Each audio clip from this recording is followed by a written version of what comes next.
All right, it looks like we are live. Well, welcome everybody. It's Josh here at Red Fury Books. I'm really excited to talk about a really great book that I started my year with. My first book that I read this year is The Forgetting Moon by Brian Lee Durfee. Most of you have probably heard about Brian Lee Durfee because he has a great booktube channel, but I have a tremendous panel of individuals here that we're all going to talk about this. We're going to talk spoiler-free first. So if you have not read this book, we're going to give you some reasons why, things you might like about it, why you may want to pick it up, and just our general thoughts. And then eventually we'll work into spoilers so that we can talk about the things that we are most excited about this book and maybe make some predictions for book 2, that kind of thing. So if you've read it, we really hope that you'll participate in the chat live. If not, you're watching this later, drop some comments. Let us know what you thought about this book. But I want to introduce my panel first because I've talked with them all kind of on Twitter and here and there, but none of them have actually been on the channel before. So I'm really excited to introduce them to the audience of Red Fury Books. So let's start with Matt. Why don't you introduce yourselves, tell the audience who you are, what kind of books you read, about your channel, and all of that. Yeah, so I'm, of course, Matt. I have a YouTube channel, Go Read Books. I've been doing it since about a year now, and just have fun meeting everybody and talking about books. That's awesome. So what kind of books do you generally read on your channel, Matt? I am mainly fantasy, but also I've been getting into more sci-fi here lately, as well as historical fiction. Awesome. Okay, well, Burt, tell us about you. Yeah, my name is Burt.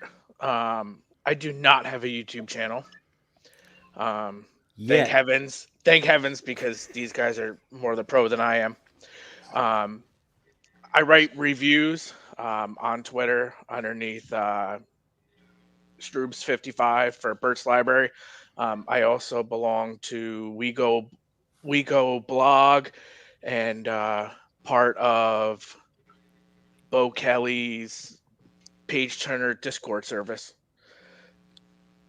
And as you can tell, I'm still super nervous about doing this.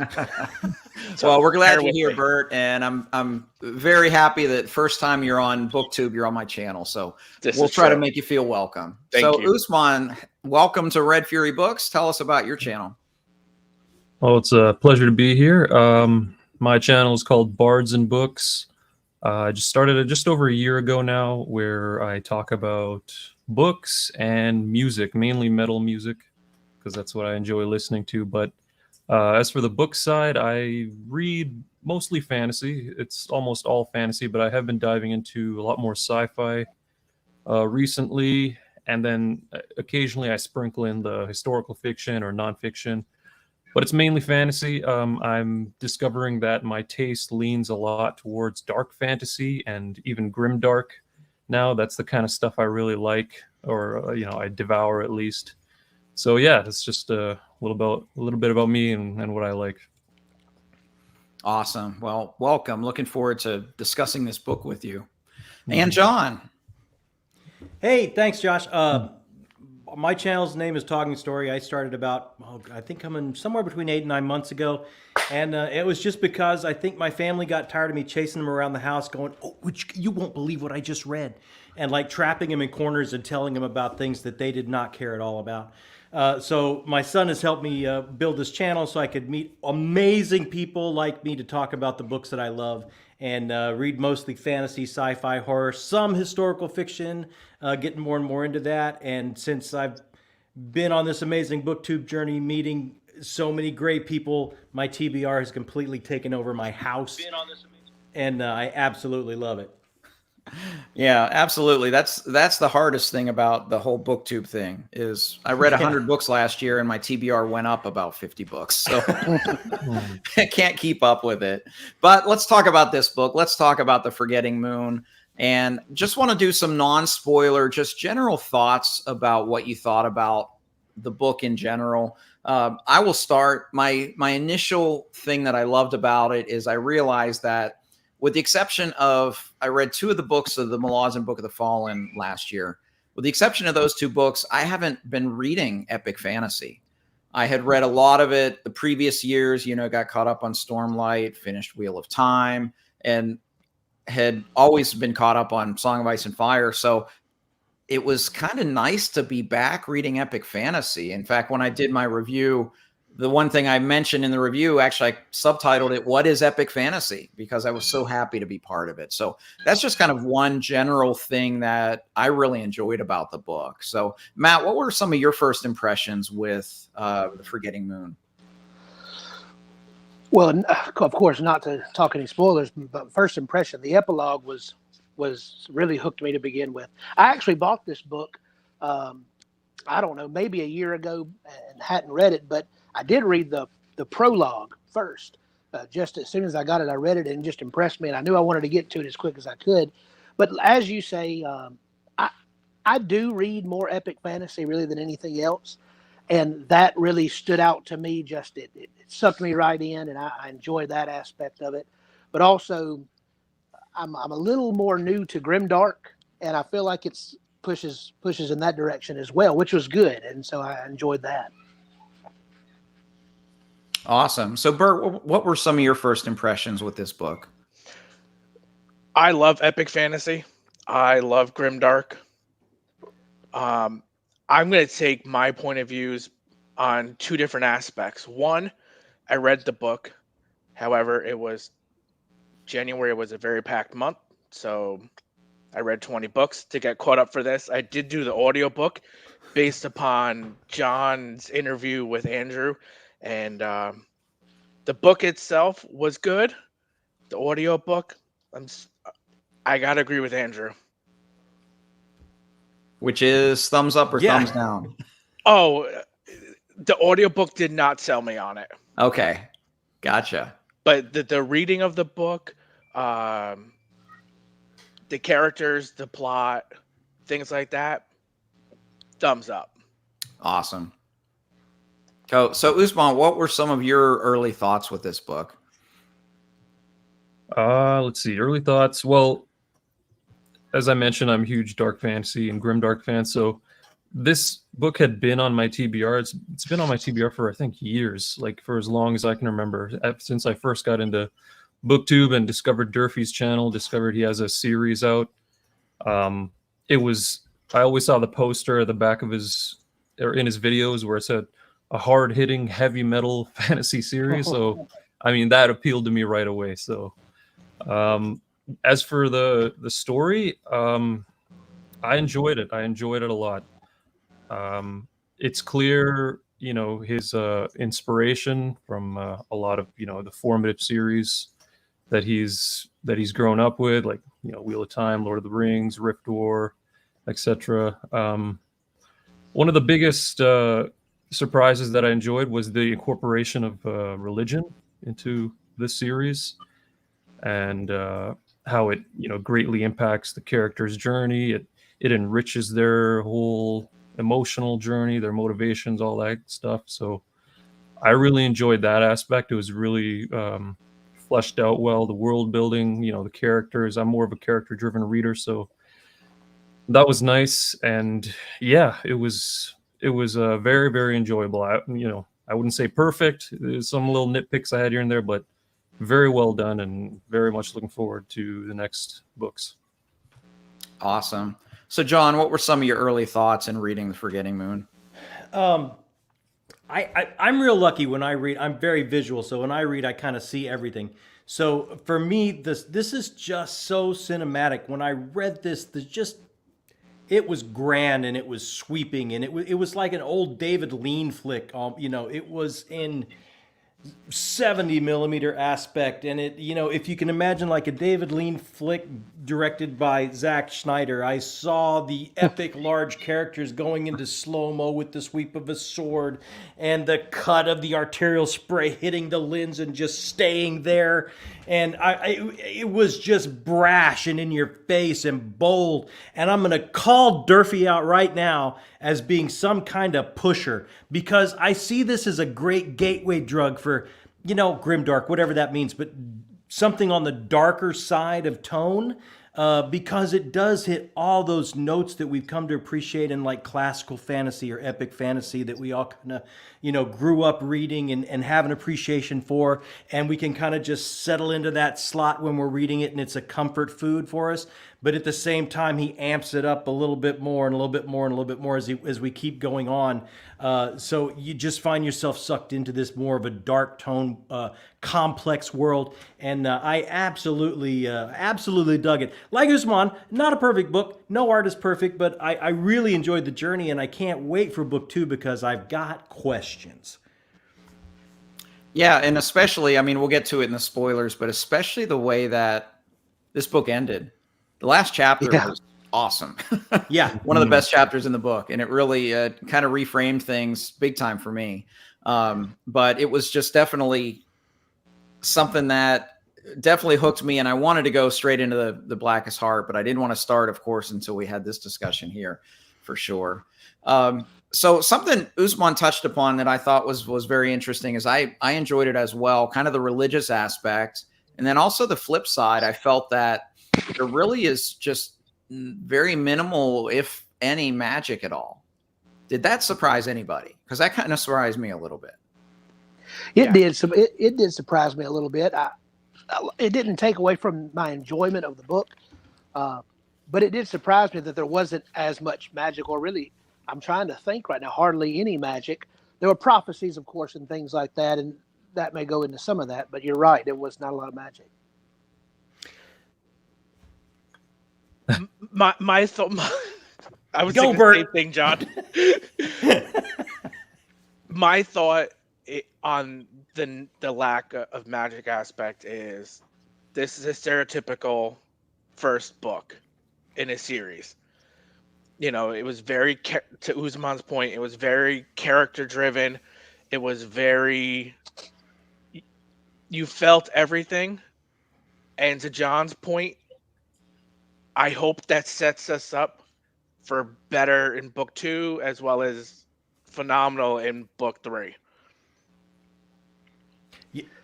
I don't want to talk over anybody, so I'm just trying to be real careful a little bit. Yeah, as far as magic, like I kind of feel like, you know, early on in Game of Thrones, there's not a lot of it either. It's like you really get enamored with the world and the machinations and the intrigue and the characters and what's going on, and then, you know, down the road as things starts happening, right? Things starts hatching and happening.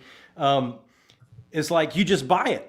Well, okay, sure, why not? I mean, you're so sunk in by that point. So, I mean, for me, what magic there was is like this archaeologist priest running around and finding artifacts, you know, of this religion, and the holy war going on of who remembers the religion, what way. I just absolutely loved that. I thought that was really interesting, and that's all we have. But I do think there's been little hints and little glimmers of things we have coming up in book 2, which are going to be definitely growing on that front. That's my take on it, my idea. Yeah, there definitely seems to be things that he's going to expand on when it comes to that, especially when, well, I was about to talk about a scene, but there's a particular scene that Matt? really, well, I'm not going to do it. I'm not going to do it. But there was a particular scene that made me think, okay, he's about to go into some magical elements, and I think he will. He just didn't at that point. Yeah, I'm curious. Yeah. I'm curious about that, where he's going to take that. I'm sure there's going to be more magic, because the one thing that I really liked about this book is I think he embraced a lot of the fantasy archetypes. And I talked about that in my review, and because I think a lot of times that sometimes modern authors, they want to throw everything out to make everything feel new and novel. And I think that that's a mistake. I think that it's okay to have some of those archetypes, or just those things that we're comfortable with seeing. And it makes it a lot easier to grasp things, even when you know that if you call it a trope or whatever, that they're going to subvert it. At least you know that, okay, this might be a chosen one, but he's doing a lot different. I kind of like that. And I kind of liked how he did that with a lot of the, you know, he didn't call them elves, called them valet, you know, and we had orcs, but they weren't called orcs, but they kind of were, you know, just like in the Wheel of Time, they weren't called orcs, but we all knew what they were.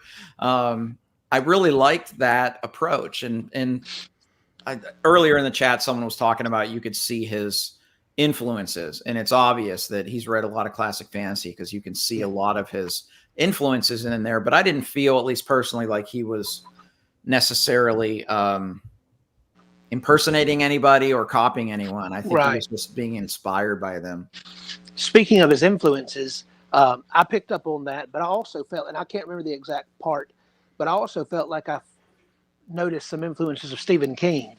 Of course, Durfee is a big Stephen King fan, and I feel like there were certain things that reminded me of Stephen King's writing as I was reading.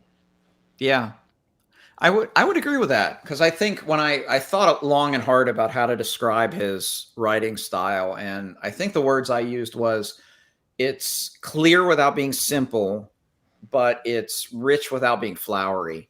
And I think good. that would be a way to describe King's writing as well. You know, there's kind of an elegance to Stephen King's prose that I really enjoy, because it's highly readable, but it's not like a simplistic, like some, I won't drop names, but there are some famous authors that are very popular that I think I like them in spite of their prose. I didn't feel that here. I really liked his writing style. Yeah, And, I haven't read any King yet, but that's interesting to see that comparison. When you talk about magic, I didn't even realize until now.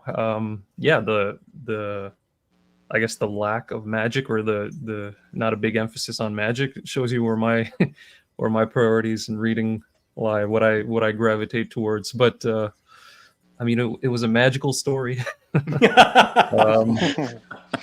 Yeah, no, I mean, I liked the hints, like we got like hints and glimmers, like John said, of stuff, you know, coming to the forefront slowly, and maybe we'll see more of that. But in terms of like magical artifacts, maybe, you know, something along those lines, that was really cool. I like the artifacts and what's happening with that, the stones and whatnot. But anyways, I won't go too into that right now. But that was, yeah, I enjoyed that. If I can, oh yeah, go ahead, go Matt, go Matt, go. I was going to piggyback off something that Burt had mentioned. In fact, not to say I'm disagreeing with him, but I just had a different take on it. The audiobook by Tim Reynolds, I believe it was. I did listen to the audiobook while I read. I like to read along with an audiobook when I can, and I was able to do it with this one. And it may be the Red Rising fan in me, but I love anything Tim Reynolds does. So it resonated with me more than it did with you, obviously. But that's fine. Yeah, I mean, excuse me, I'm not a huge audiobook fan to begin with. I find it amazing. I can gladly sit in a recliner and read for 20 hours in a day. But to sit and put earphones in and just sit there without doing anything, it was hard.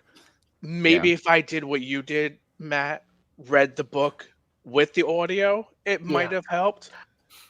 But I'll say for me, that's what helped me get into audiobooks, was reading along. Now, before, I couldn't ride in my car and listen to audiobooks. I couldn't walk around my house and listen to audiobooks. But now that I've been reading along with audiobooks, I can do that more. That just helped me. That's a great idea. You know what? I will gladly try it, because I do want to try audiobooks, because I hear people talk about them. And I mean, I've watched John with his videos, and he's spot on. When you're reading a book, you know, you get in your head the visual aspect. You see the people, and you make the interpretation of what they potentially sound like. So when you're listening to someone in an audiobook, it's, wow, I really didn't think that person would have sounded like that. Yeah. But I mean, I'll definitely try it your way, Matt. Yeah. I'm not I don't know, I have a hard time with audiobooks, but I am interested, tying it into the Stephen King. I didn't think about that, but I could definitely see that now that someone said it. The levels of tension, especially with some of the political intrigue at the Bruneshell family castle, and hidden ways and things like that going on, and some of the gruesomeness towards the end, obviously. Like, I could absolutely see that. As far as influences in the past, possibly this is from watching Durfee's videos, right, and being a fan of his BookTube channel. But while I'm reading this book, I just see, like, I enjoy art so much when I know the artist is having a great time, right? And when I was reading this book, I could just see him like a mad crazy child bringing out his favorite toys, these tropes, these classic icons of fantasy that we've all grown up with and read, and putting them up on the table and putting it together his way, you know, and putting his spin on it with these grand tropes. And you could just see him gleefully having such a great time. And I think that impacted me on the read by watching him on his channel and just imagining him doing, you know, having that kind of fun. Yeah, I want to catch up a couple things in the chat here. Michael, I popped this one up there, but yeah, Burt, if you haven't done Dresden on audio, I just finished my first one actually today. And they're, I think at least I think the narrator elevates it, in my opinion. I think it's the first book that I actually liked Harry Dresden. So, and then both Heidi and Kyle brought up the Tad Williams connection, which I have to admit, I haven't read Tad Williams yet, but I know that I think he's Durfee's favorite author besides Stephen King. Have any of you read Tad Williams, and do you see that influence as well? I was actually going to ask you guys. I haven't read Stephen King in a good 20 years. So for me, I didn't get that. But to Heidi's point, I saw Tad Williams. I saw some of George R. R. Martin, you know, some of your epic fantasy stuff compared to that. Like, I know Stephen King has written more than horror, but I didn't necessarily get the super horror feel. Yeah, I think it might be more along the lines of just the writing style, at least part of that. I mean, yeah. Yeah, I mean, I do think, you know, there was some definite coming of age POV in strands going on, which, you know, that's King's bread and butter. Yeah, and the levels of tension and the gruesomeness. Yeah, I mean, I can see it, but it didn't hit me when I was reading it. I have read Otherland by Tad Williams. I have not read any of the Austin Ard stuff, which I think is more of an influence here. So I might not be the best person to think about that. Tad Williams is on my list this year to read, but I haven't read him yet.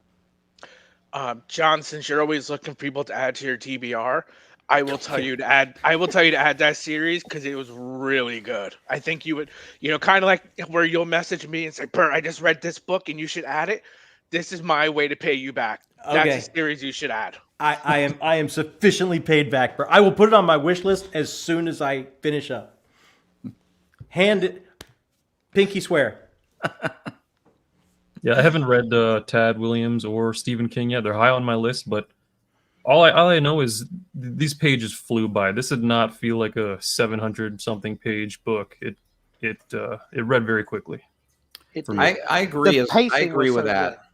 Yeah, it went really fast. And I liked, we could talk about this spoiler free. I really liked the way that he gave us info dumps where they weren't, I mean, he gave you an info dump about every 200 pages or so, but he almost gave them like when you wanted them. Mm-hmm. But I love just how he used just those epigraphs in each chapter to just inform what was going on. I think that's just such an elegant way of giving you kind of the backstory, because there was so much, especially early on, you know, you don't know what's going on with Nail. You don't know anything. He doesn't know anything. You know slightly more than him. And it was just a great way to kind of world build. And I like that. I mean, was everybody as enamored with that kind of world building and info dumping as I was, or was it just me? So this past year, I read one particular book, and I'm not going to call the name of it, but there was the worst. If y'all hear screaming in the background, my kids are having fun, so I'm sorry about that. But anyway, it was some of the worst info dumps I've ever come across. I mean, somebody would be having an imagination or a daydream, and it would be a page-long info dump, or someone would have a dream or something. It would just be. He did it so well in this, and I actually watched your review of it, and I agreed with that was just a refreshing way he did that. Yeah, I thought he had a great feel for when he would have those traditional type of info dumps where it's one character like telling all the stuff to somebody else. It seemed like he just timed those really, really well, that I was kind of wanting them at that point. So I definitely like that aspect of it as well. I think they, to your point, they timed well, because for me, even Usman's apart, it was a quick read for being, an 800-page book. But the times that I felt it started to get slow, all of a sudden you had all this new thought, and it like kind of sucked you right back in, like, ooh, what might happen now? Yeah, I agree. I thought he paced it very well, and I like the way he spread out the POVs as well. He seemed to just, for me, know when to stick to a story and when to go to a different character. And I think sometimes authors, I read another book middle of last year where I think the author was trying to make kind of equal POVs, and it just didn't work, because one story was really compelling and the other one was pretty dull, and you're trying to balance it, and all it made the book do was just sag every time he went to the one POV. And I thought that he did really well. You'd sometimes just flash to one POV character for a chapter and then they'd be gone, and then maybe we'd be with another one for 4 chapters. And I liked that. He just told each story until they got to a point where we had to go somewhere else. And I think that's a tougher thing for authors to do, because I see it done poorly a lot. No, I think it was paced very, very well. That's one of the things I think helped to make the pages fly. So the pacing was excellent. Each character I felt I enjoyed each character. There was never a character that was boring or anything like that. Obviously, like some characters I enjoyed more than others, but each time we get to another character, I was excited to be back with that character and see where things went. So very well done. Well, I think that's just about a good segue into some spoiler talk, so we can talk about some of these characters. But Poor John wants to talk. Yeah, I know. And there's a lot of questions in the chat that are spoilerish that I want to get to as well. But before we do that, just before we say goodbye to the people that haven't read the book yet, everybody, who do you think this book is for? Spoiler free, like what kind of reader would enjoy this book, the first book of the 5 Warrior Angels? Well, obviously, as we've said, I think classic fantasy is in there. Fans of classic fantasy, fans of epic fantasy, grimdark as well. Just if you like any of those types of fantasy, and probably even, I'm not sure that this wouldn't be a good stepping stone to get into other fantasy, because it is very easy. It's easy to understand. So if you're not a fan of fantasy yet, but want to get into it, I may would point you to this particular book. I mean, I don't know if I would point a first-time epic fantasy reader to this book myself. But yeah, I would definitely agree. Anybody who's into epic fantasy, wants the fast-paced environment, doesn't mind the grimdark. I know I thought it while reading it. I saw some of the comments, if you like the Song of Fire and Ice. This series is actually finished. So, I mean, listen, I would read it if that was stuff that you liked. Yeah. Yeah, definitely dark fantasy, epic fantasy fans. If you like, religion strongly incorporated in, with themes and symbolism stuff, epic world building, good character work. Yeah, this is for you. Yeah, I would say, just to piggyback before on pace, the pace was great. I took this book to Miami, and there's stuff to do there, and I still just couldn't stop reading. And it just moves. And Josh, you're so right. The little epigrams before show you the schism in this faith belief system that's caused this holy war that is coming back around, that we're tracking. So I would say anyone that's interested in if that speaks to you, like if ideas of faith and ideas of the story from our past that make us up, that have questions of who writes the histories. The winners write the histories and how this makes us up of who we are as a people going forward. You've liked A Song of Ice and Fire. You're looking for something that's a trilogy. Don't be scared away because it's the size of a doorstop, because it does read really fast. Somebody that would like to have the little sparkling toys of the icons of classic fantasy, like the princess that wants to be a warrior and the chosen one that's ascending beyond his station. And, if these things feel like home cooking to you and they'll make you comfortable and you want to have something with maybe a little bit of a different spin, this book might be for you. If you like something, and I know I was seeing in the chat, I'm not saying it's nihilism or cynicism or things like that, but it can get a little bit darker in the brutality of the world, especially against characters that are maybe not as strong as others, children, women. There are some triggering things as far as gruesome brutality. And if that doesn't bother you, or that kind of complex character work or complex overreach of authority in those type of brutalities is an interesting theme to you, I would say this could be right up your alley. Awesome. I think you guys hit all the points. I'm gonna make my answer. I'm gonna steal Brian's here and say it's epic dark fantasy the way epic dark fantasy ought to be written.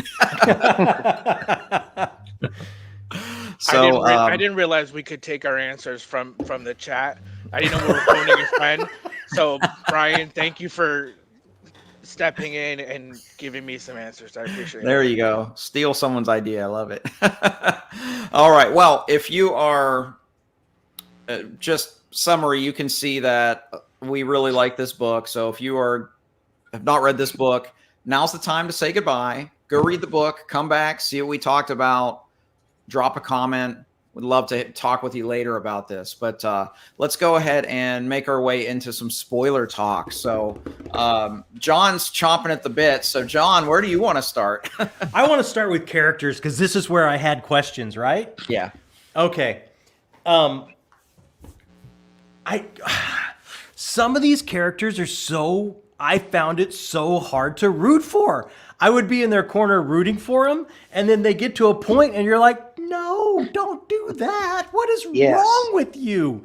Like, I was all in on Gendralyn. I was all in on this journey. I was all in on, yes, your brother is a tyrant. I can see why you want it. And then, you get told by your little sister, well, he's just sending you so you'll never make it back. Yeah, but I'm going anyway. Like, what? What? Yeah. You have that much hubris? You can't. What is wrong? And every single character had a moment like that. And the younger Bronachel, I'm an old man, help me with the name. Tala. Yeah. So much of the political intrigue here, I really hope it pays off down the line, because the little note she's getting to try and save her cousin that has been poisoned by the assassin in the hidden ways, which I dug all that. It's really cool. But I wanted it to mean something. Like, you're getting these missives left for you, right? And you have to do these things. And some of these things, I'm like, well, why would you have a kid? Like, if you want to kiss a couple people at a royal party, it's so some family will see it and it'll cause a problem or it'll cause some type of turmoil. But it's like it almost like this isn't leading anywhere. I want it to lead somewhere. I wanted all these breadcrumbs were dropping through this intrigue to mean something. And it just seemed like having a young person run around in circles to kind of waste time. And I was like, no, I want this all to build up to the curtain to be pulled back and go, this is what I was doing to you. And I didn't get that. And I hope that comes in books 2 and 3. I have a feeling, because I felt that, I don't know if you saw it coming, but I knew fairly, at least halfway through the book, that he was setting up Gendralyn for a fall. Yeah. I felt that she was starting to be, as much as I liked her, I mean, I love that archetype, the woman that wants to be the warrior and has the capability to potentially be that warrior. But you could tell she was just starting to think about the legacy, and she was not realizing that she wasn't there yet. And I just knew she was going to get, her butt handed to her at the end. Well, you could tell. And, sorry. And at the time I was also thinking, with all of Tala's the backstory thing and all the political stuff going on with her, maybe the prophecy is really about her, because it could be. I mean, we'll find out in future books. That's kind of a conjecture on my part, but I knew that John Draylen was going to fall, because she was kind of full of herself and imagining, that she was going to be that prophecy. And, the minute you think about the goal and forget about what you're doing is the minute that you're going to crash and burn there.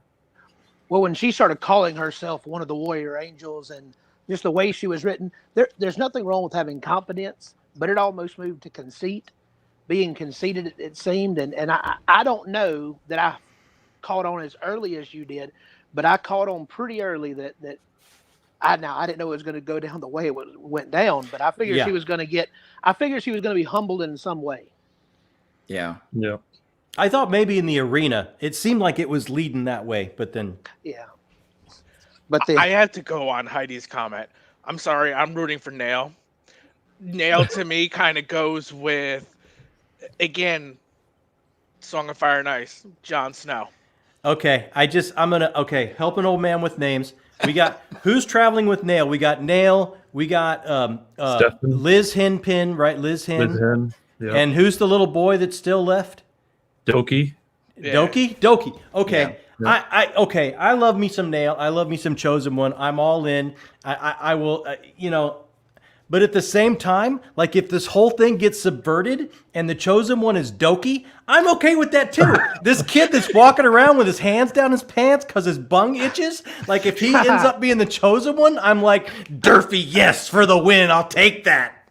I feel like we should set a bar and a bet now for that, because I think that would be amazing to come back here in March and be like, it was what? Doki.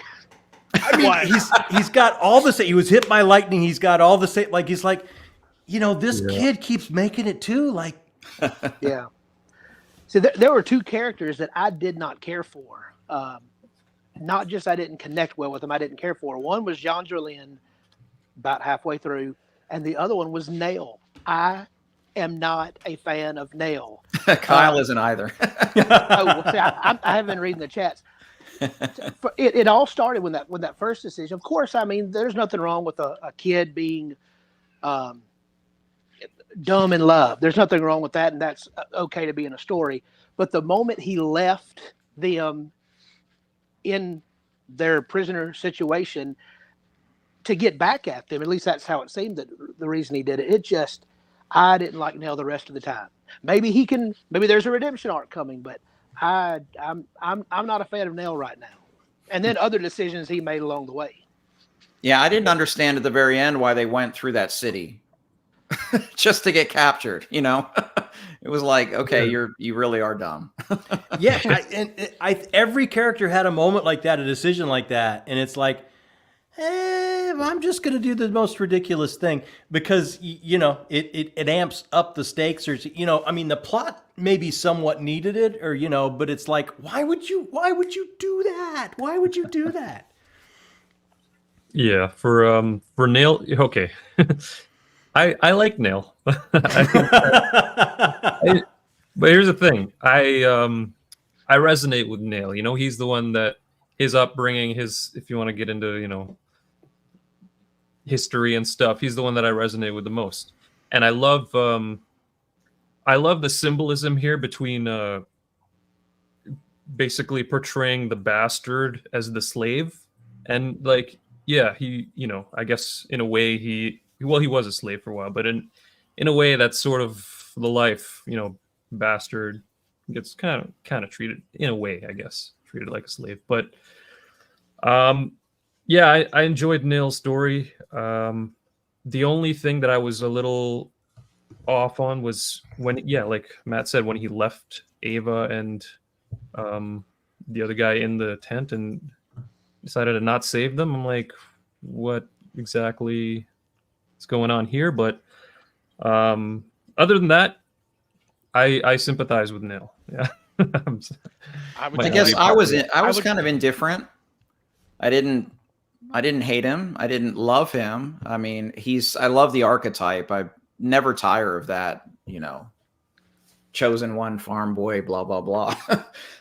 This one was done a little differently. But, you know, I also think Shawcroft didn't do him any favors. Like, he could have explained some things to him. So I kind of empathized on that side. You know, the kid was just frustrated because his whole life was such a mystery, and this mentor figure of his that didn't give him any answers at all until like the very end. And then he gave him a couple and wasn't, you know, not a lot of closure for him at all until he ran into, who'd he run into? Roquemore and the rest of them. So, you know, it was one of those, like, I didn't, he's not my favorite character in the story, but I don't hate him either. I'm interested to see where his story goes, if he is indeed one of these 5 warrior angels. I wanted to see more from Shawcroft. I felt like, yeah, I felt like we were, there was so much more that, well, I mean, it was his decision, but there was so much more that could have been done with him that I wanted more. I felt lacking there. Yeah, I you know what, the part of the, you know, this section of priests that are trying to find these artifacts so they're ready for the holy war coming. Like, how cool is that? Like, I could have definitely gone with more of that, done with more of that. I'm with you, Josh. Like, I never tire of the chosen one, you know, like ascending beyond their station. Like, oh, I'm a sucker for that every time. But like Usman, like, dude, when he just left, I'm going to get everyone in the tin out and I'm going to leave you because I saw you kissing. Like, after you saw your entire homeland decimated, like, you did not have an epiphany of what's important. You could not kind of put 2 and 2 together of, I'm going to let childhood things aside and just save a life here. Like, that's what I mean by every time I felt like I had someone that I could grab hold to and root for, they would do something that I was like, oh no. And maybe Durfee's just setting us up, you know, for a redemption thing, like Matt was saying. And if that's the case, like, I'll be all in on that. Yeah. I think one thing I'm curious about going forward is which characters will continue to be important. If some of them will become more important. Like, I was surprised that, what was his love interest name? Ava? Yeah, Ava Shea. I was surprised that she had so much in this story. So I'm thinking there's going to be more from her. Right. She's such a great plot device because she's right next to the, you know, prince of the other side, you know, who thinks he's the living God. And I mean, you can view him through a human lens because you have her next to him. So she's just an excellent plot device. Character-wise, I don't know how important she's really going to be for me, but she gives me a lens to this other side. That's right. I felt that too. She was more to show you the human side of Eros. Or was that the name? Eros original? Yeah. Yeah. So that was cool. I don't know. I have to. Usman is going to be my new best friend. I feel, you know, you can just relate to Nail. I mean, I would not be surprised if he comes out to be the chosen one. I would not be surprised to hear more of his story and see where his story ultimately goes. Like, there has to be a reason why they had him do what he did. But I don't know, like, I'm rooting for him. I'm sorry. Well, I'm not necessarily rooting against him. I'm just ready to see. I'm ready to see that happen. I feel like that. I don't know if this goes in predictions. I feel like that's what it's headed towards, is Nail being a chosen one, unless it's someone else. But it just seems like it's pushing towards Nail. But I'm ready. Can you imagine when he and Ava Shea, not Ava Shea. Well, it is Ava. What's his girl's name? What's the girl's name? That's her. Yeah. Yeah, Ava Shea. Okay. Can you imagine when they do meet and she confronts him about, after everything she's gone through, after everything that this God King has put her through, and it's Nell's fault, sort of, because Nell allowed it to happen. That's going to be an interesting meeting between them. I'm putting all my chips. I'm telling you, if Durfee makes Durfee the Chosen One. I'm all in on red for Durfee, man. I would just love this. I would love that subverted trope so much. Just like Rowling should have done that with I just forgot his name. the one character in Harry Potter that the prophecy works for him as well. Neville. Neville Longbottom. Like if I can get Durfee and Liz Hinn like swinging axes and swords, like in their like they're imbued with this godlike power, and it's like I would be so down with that. No, I mean I think it's going to be Nail. I'm just hoping that I felt that the first book we got a tremendous amount of work of world building and a tremendous amount of kind of plotting and a kind of understanding along with that. But I feel there's a lot more character work to be done for some of these characters. And I think Nail's one of them. I think we got a little bit, but I would suspect, hopefully, you know, if he is the chosen one, that we will get more character development from him and more of the maturation process of this character.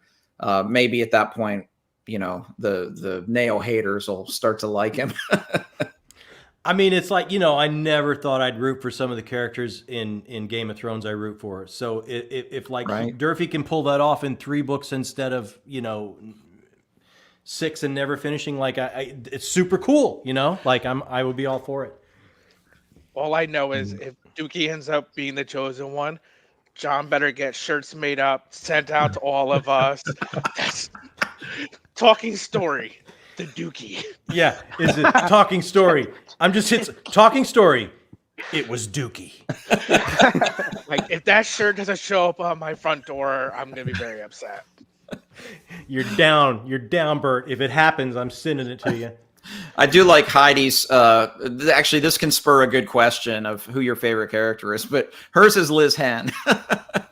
I will say that she is probably one of the most vivid characters. I don't picture things very well. That's not the kind of reader I am, but I can see her so clearly. So, who's everybody's favorite character? That's a good question. I've already spoken who my favorite character is. Burt's all in on Nail. I'm all in on Nail. Sorry. I don't have a That's single ahead. character. You go ahead, Matt. I was going to say the same thing. You know, at this point in the story, now I'm all in and I am enjoying the story. But for me, I don't know that the characters have been developed enough for me to really have a favorite. I just, none of the characters stood out in that way to me.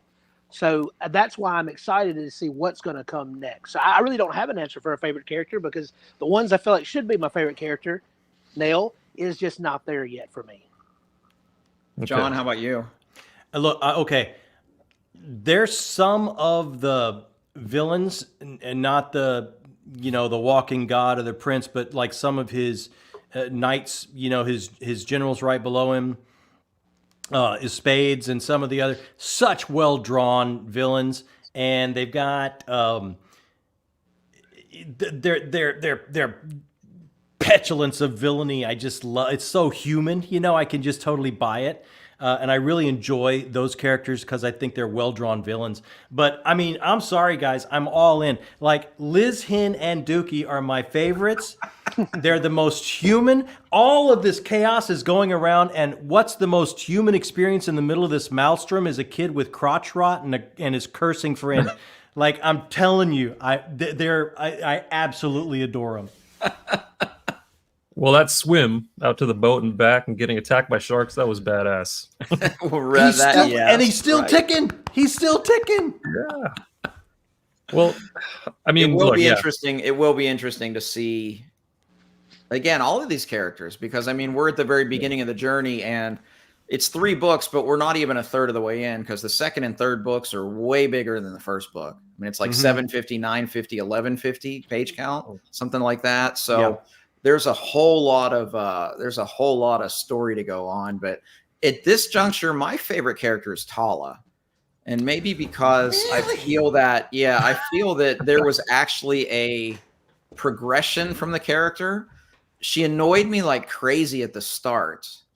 But then by the end, let me amend this. Until the last chapter, she was my favorite. And then I kind of like Lindholm. We got one POV chapter for him, and that chapter was remarkable. Probably my favorite chapter in the book. And I wonder if that sets up a whole bunch of POV of him in book 2. Like, that was my question. Yeah, yeah. Has and to, then right? I also wonder, like, okay, so we had, what was the guy? Galt. So we had Galt's Albrecht, something like that. Galt was the first name. We had some POVs for him, and some of it was kind of creepy because he was, he's kind of in love with Ava, and he reminds her of both his wife and his daughter. So that's kind of weird. But I wonder if the wife is, if something's going to go on with him, if Galt's going to be there, because he was captured at the end. So I wonder what's going to go on with that character. I mean, Durfee, I have questions. I keep saying it. Like, Galt, I thought was great, right? Like, I started thinking, like, okay, Galt is with Roguemore. He's been embedded with these people, and he's going to end up being on the side that we all know and love. And then it's like, oh, I feel for Ava because she reminds me of my daughter, and I want to protect her. It's like, still all in on this.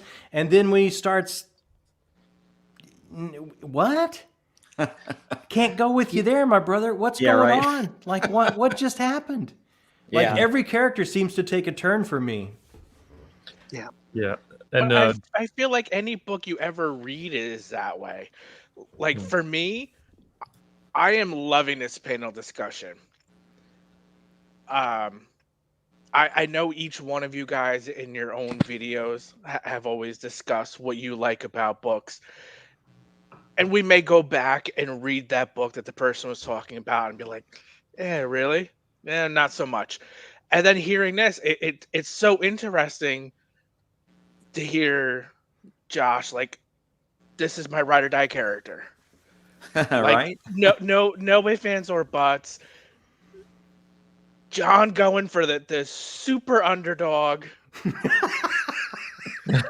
Matt, like, I just haven't gotten there yet.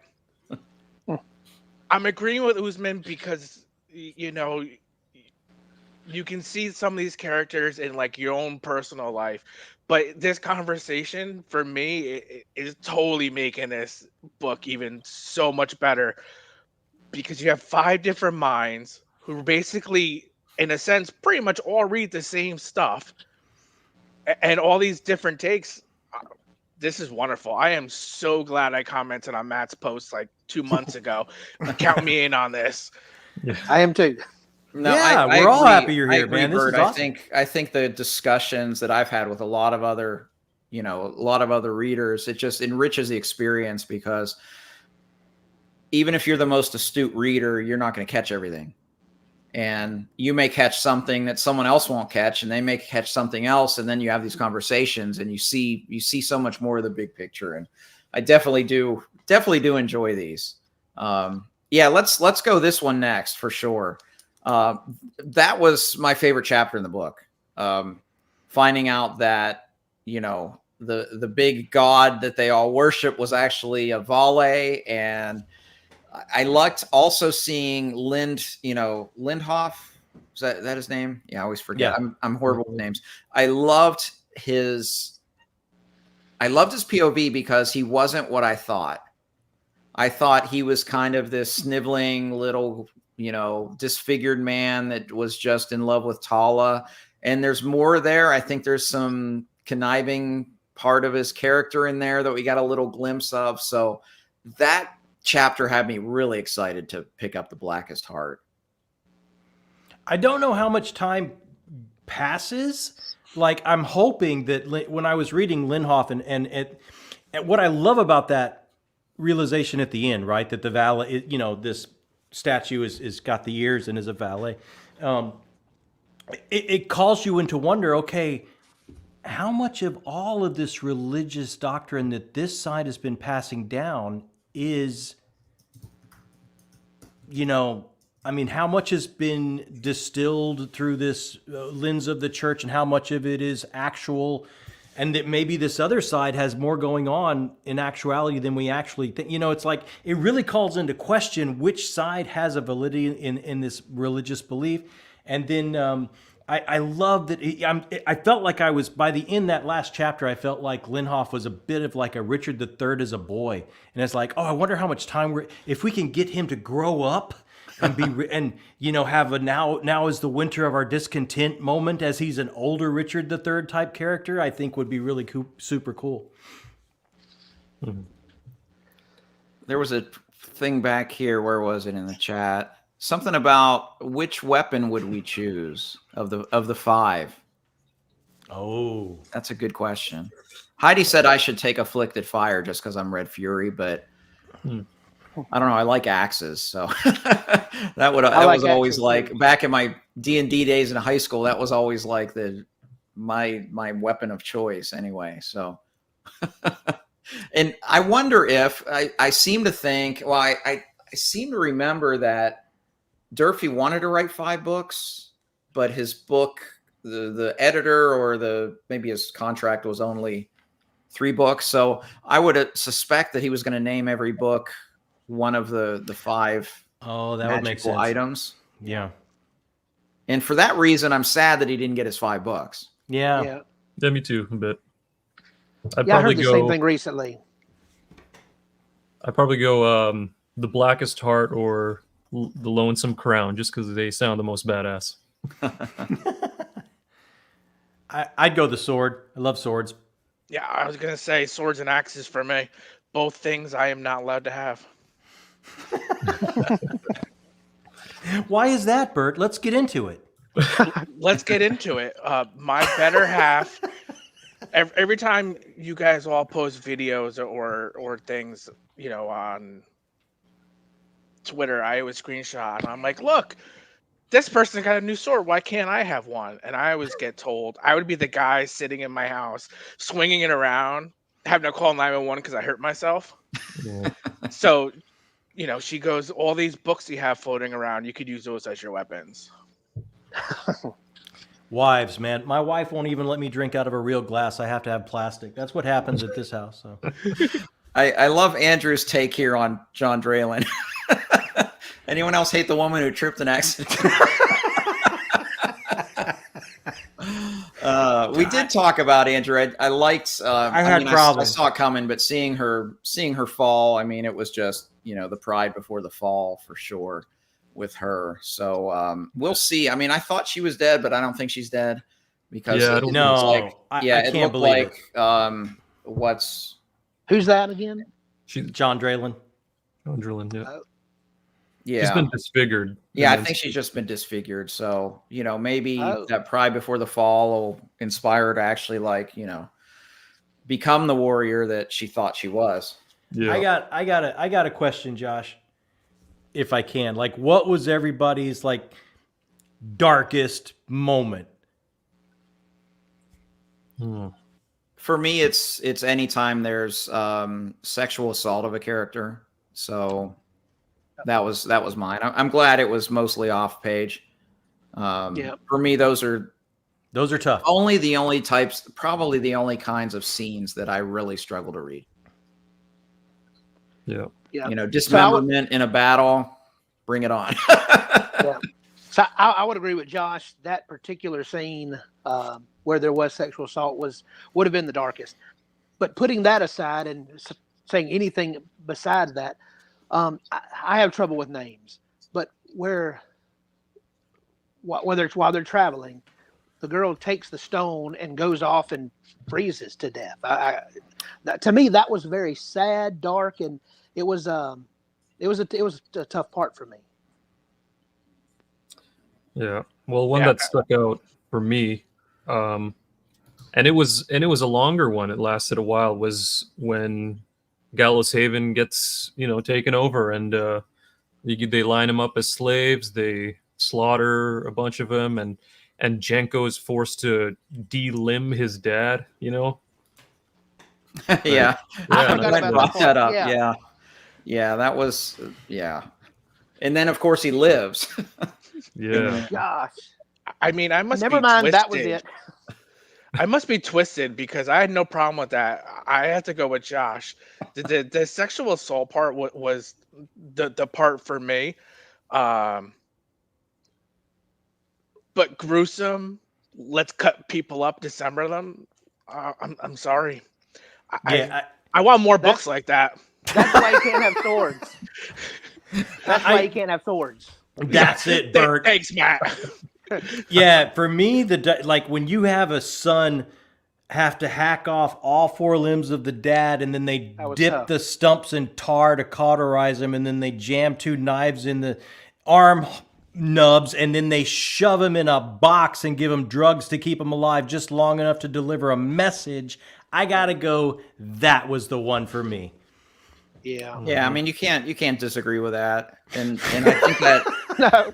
I think that informs so much about that character too, because I think anybody who's not a psychopath would probably rather die than do that. You know? Yeah. So yeah, that's definitely pretty dark. No. And they were talking about this in the chat early on when we were still going spoiler free. Would you consider this grimdark? Because I don't know if I would. I would consider it dark, but I don't think it's quite, I don't know, over the edge. I don't know. What do you guys think? It's knocking on the door. I don't know that it's quite all the way, Yeah. but it's pushing it. I would only classify some parts, knife bodies, as grimdark. I wouldn't say the whole thing is that way. But I mean, it's not John Palladino grimdark either. So far, my only experience with grimdark is Mike Shackle's trilogy, The Last War. So that's my only, and I'm just now reading The Blade itself this month. I started it yesterday, I think, and or in the last couple of days. So this is, I'm not very deep into grimdark. So this is definitely the darkest, if you want to just call it epic fantasy. This is the darkest epic fantasy I've read that wasn't classified as grimdark.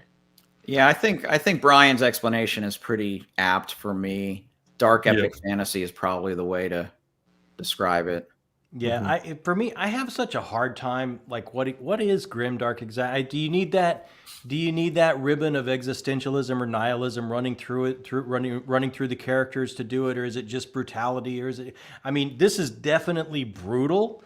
I would definitely say, if you don't like brutality, this may have some moments in it that you would have a hard time getting through. But I don't know. I have the hardest time kind of categorizing what grimdark is. Well, I'm thinking about it from a character perspective. So for the most part, you know which characters are, good and which characters are not so good. So it doesn't seem like really grimdark to me. It is very, very dark though. Very dark fantasy and brutal. I mean, to me, it's like I say, I'm in on some character's journey, and then they make that decision or that turn that makes you go, that's not a white hat. That's like nobody that puts on a white hat in my books, Like maybe they'll be, maybe they'll ascend back up and have a redemption arc or something, but it's like, the chosen one doesn't leave people in a tent just because he saw him kissing. Like that doesn't happen, Like there's something going on character-wise, complex in the psychology of these characters that makes them go not just into the white area. They're definitely, all of them have moments of gray. All of them. Or maybe we're interpreting it as moments of gray, and later we'll find out we were just thinking it too stupidly. I could be guilty of that. Same here. I would agree that, I don't know if they're all morally gray, but there's a lot of shades in there. And that's, for me, the reason it felt a lot more modern. That and him embracing, how violent it was, even though it had the 1 foot kind of steeped in classic fantasy. But I don't know. I think I do agree with Brent's comment here about, you do have some clear good and bad guys in there. I think a lot of the gray characters, it's just that we don't know yet. Yeah. Like, I think most of the valet Yeah. characters, you know, it's just like, I don't know what their story's going to be. And I can't wait. I think there's a whole shoe to drop. I think the valets know whatever this lore back, the schism in the religion that happened. I think they know way more than a lot of others. I think they probably know the truth of what really happened. Yeah. Well, they're one of the older races too, right? Exactly. Yeah. Exactly. So speaking about you mentioned the religion. Religion is that's an area that I get into a lot. So there was one point, and I don't remember who it was. It may have been the invading army, people in the invading army, but they began to talk about some of the differences between the two religions, and they talked about one religion worshiping our having icons and being a religion of works, and then but ours we believe in grace. And I thought that's interesting because you're taking a schism that actually is in the real world, that's a specific one, and putting it here. I thought he did a real good job with doing that and how he is building up this religion. And also the mirror of our real world of the schism being, it's like, do you believe in the living God, Son, you know, born to Mary? Like, one believes in the Son and one believes that the Son is not, you know, is not the living God. So it's like there's a lot kind of drawn from our world, that a lot of a social mirror kind of held up that you can attach yourself to about what's going on here. Yeah. And I mean, it'll be interesting to see how it all plays out. You know, I mean, we've all turned around and said that there's a very modern feel to this. You know, we're not reading a book that was written 50 years ago. So.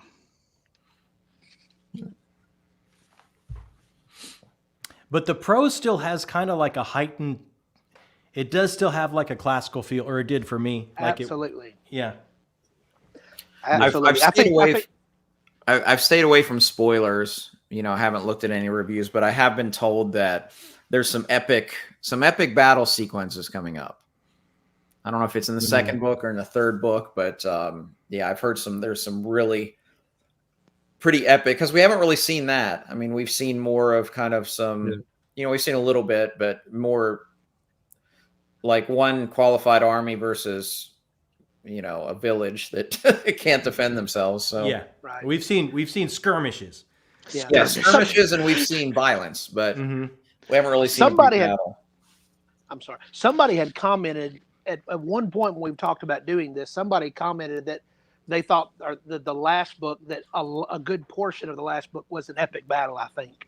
Okay. Someone made that comment, so they didn't talk about. I don't think that's too spoilery, but they just said there's a big battle coming in, and I think they said it was in the third book. I've seen a lot of comments say the same thing. You know, this does a good job with the world building. This is a good job with the characters. But books 2 and 3 are really where it's at. And that's kind of like got me sitting here. Should I start diving in book 2 today, or should I wait a few more days? Yeah, that's always great for me with a series. I always want it to just get better.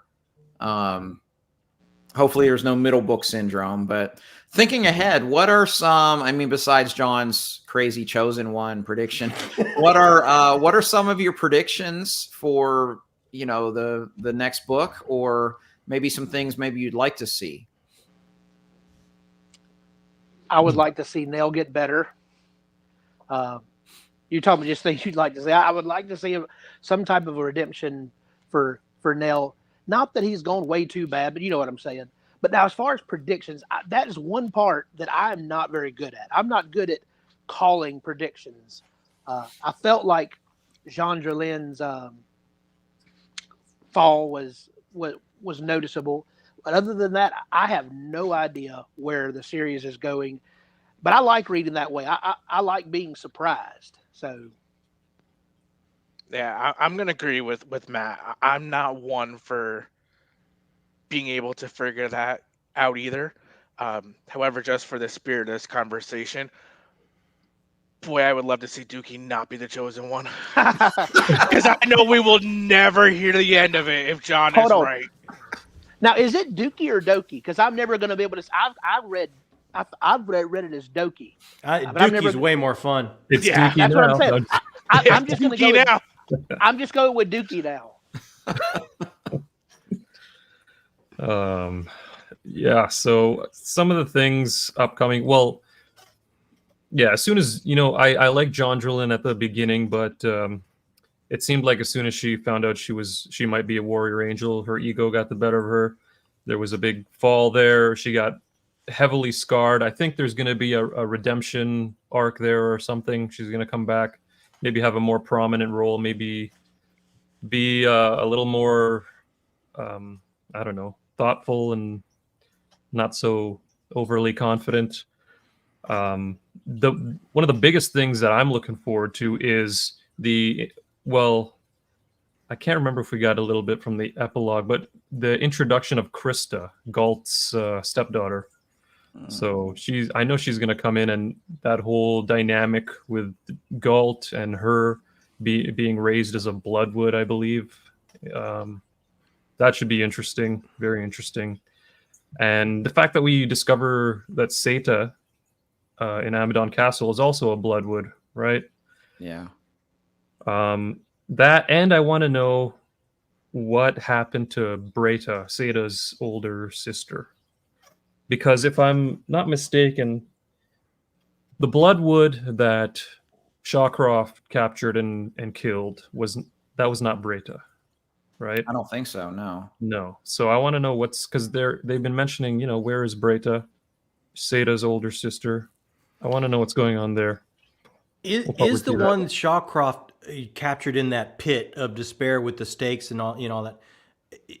That was a Bloodwood assassin that was a valet, right? If I'm remembering correctly, and I'm thinking it could be Breta. Oh. Yeah, I don't it think wasn't so. too clear. It It has wasn't too clear. I might have heard that it was someone else. Like we might have got a name drop that it was someone else, but I can't really remember. I'd have to go back. I don't think we got a name drop. I don't think we know yet, but I could be wrong. I don't think we know that either. Okay, then it might be her. But here's a question, and Josh, you brought it up, and I'll pose this right to John because I know John has said, he's reached out already to Brian Lee. Do we know, is it just these 3 books? There's no short story, no novella, or nothing, right? Once these 3 books that are done, that's it? I don't know. I watch his channel a lot. I'm sure he would have mentioned if there were more to come. That's not to say that he's like a lot of authors he probably has a lot of other things written, world building and all of that. But I don't think anything is scheduled to be published, at least at this point. Have you heard anything, John? You know what? I wonder that. I haven't got an answer. Like if you look on, if you go online and look at him, it's like he says he's written 1 epic horror novel. I don't know if that's been published because I can't find it anywhere. I can't find even a title for it anywhere. And it's like I wonder what he's been like working on. If there's anything else coming, if it'll be in this world or other things. But well, we have about 2,000 more pages to go. So. Yeah. I'll put my predictions down. I think he's done an amazing job of making this table, this gorgeous table, this world building and everything, and he's going to jerk the tablecloth. There's something that's going to get subverted. Like Jondrelin's not the chosen one, it's Tala instead. The demons from the old lore, not necessarily that bad of guys when it all was said and done. The valets know the honest truth. Doki is the chosen one instead of Nail. Some big subversion's going to happen. And Jondrelin, she's going to have a redemption arc. And after she's freaking come back to her senses after her hubris, she's going to have that moment where she is in the arena and she does the Babe Ruth and calls her brother down and lays him low. I want to see it. I do too. And See, y'all He's a piece of work. He needs to go, right? Yeah. He needs to go. So my question is going to be for both of you then, John and Josh. If you guys don't get that by end of book 3, are you going to say this series is a dud? No.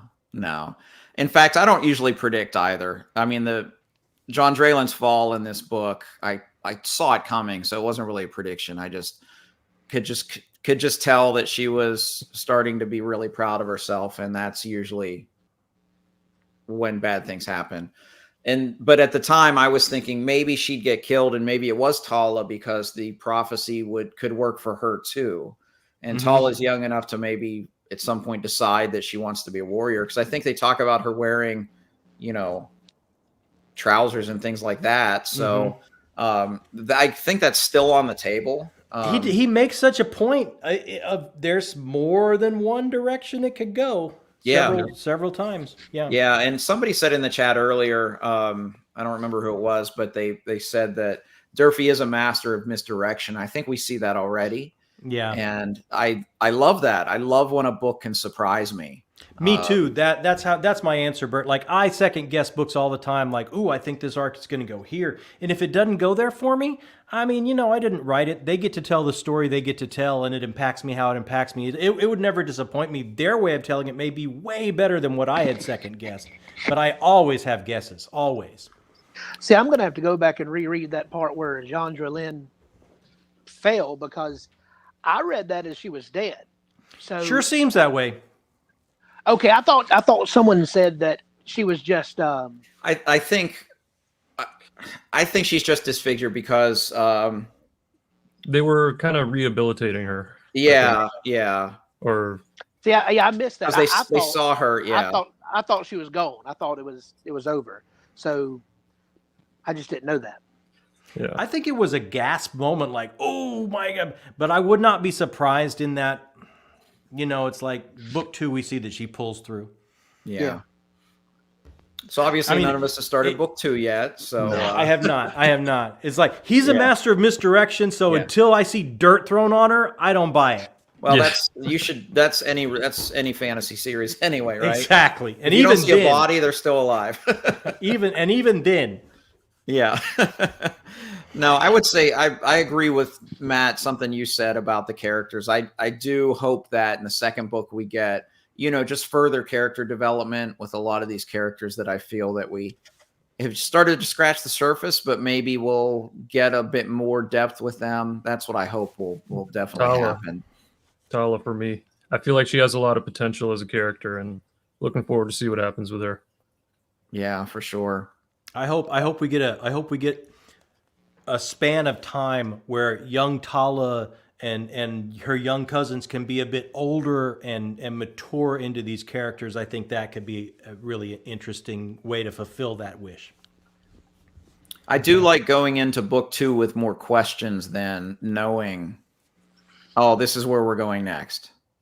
So that's definitely something I look forward to when I open up the Blackest Heart for the first time. Yeah, he can go so many ways, and that's why I want to pick it up so badly, because I don't know what the man's got up his sleeves. Yeah, same. I mean, it'll definitely be interesting. I would love to come back here in a month and wow everything we just talked about in this hour and a half and be like, okay, so that's null and void. We're all dumb. Oh, I would bet big on that, Burt. Yeah. But you know what I'm saying? Like, it'd be kind of curious. Yeah. Yes. Can some of the characters use more work? Of course. I mean, you can get that with any book. If there's not, I'm not going to be necessarily offended. I believe I have a good enough understanding of who the characters are, with their feelings, with their expectations, to continue developing more into the story and the plot than necessarily needing to know every little backstory behind them. That comment by Heidi, where she said, "Look for Warlord Chronicles nod in book 2." I am very interested in that, because I just read that series this past year, and that series blew me away. Well, I want to know what that is now. Yeah, me too. Mm-hmm. Well, that'll be something we'll definitely be discussing next month. So And Burt, you can make fun of us all when we're so wrong. Right? Listen. So, final thoughts going forward. Anybody? Just excited to see where it's going, and I hope it didn't come across in some of the things I said that meant that I didn't enjoy the book. I really enjoyed the book. I think he set some things up that I have all the hopes in the world are going to go places. So I am very excited about the next 2 books, and for me, if the characters weren't developed well or as far as I would like them to have been in book 1, we still have 2 pretty long books to go. So I'm sure he's going to get there. Oh, yeah, absolutely. I can't wait to see where the ride goes. I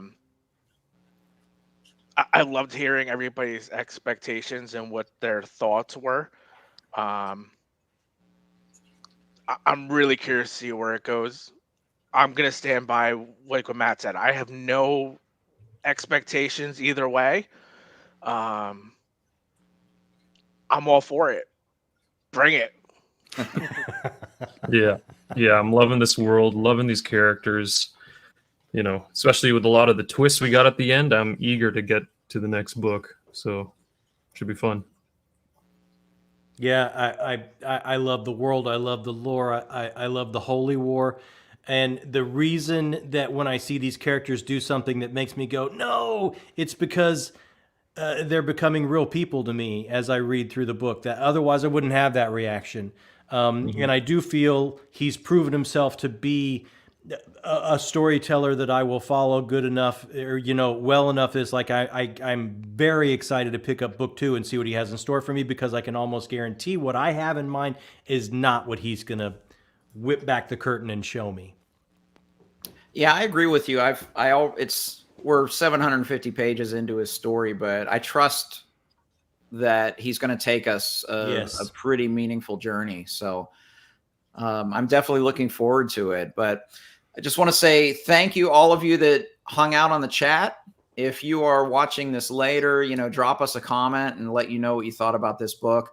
Also, I want to plug, if you want to talk about this book as we're reading it, I just started a Discord channel with Matt from Matt on Books, as well as Joanna. It's called the Fireside Discord. I'll have a link in the description below when I do get this posted on the channel. So if you want to come hang out and talk about that on the chat, I have a read-along discussion channel, but then there's also just the Red Fury Books channel in there too. So love to talk about books, throughout the month. But I want to thank these 4 wonderful gentlemen for joining us this evening and just enriching all of our evenings and talking about this book.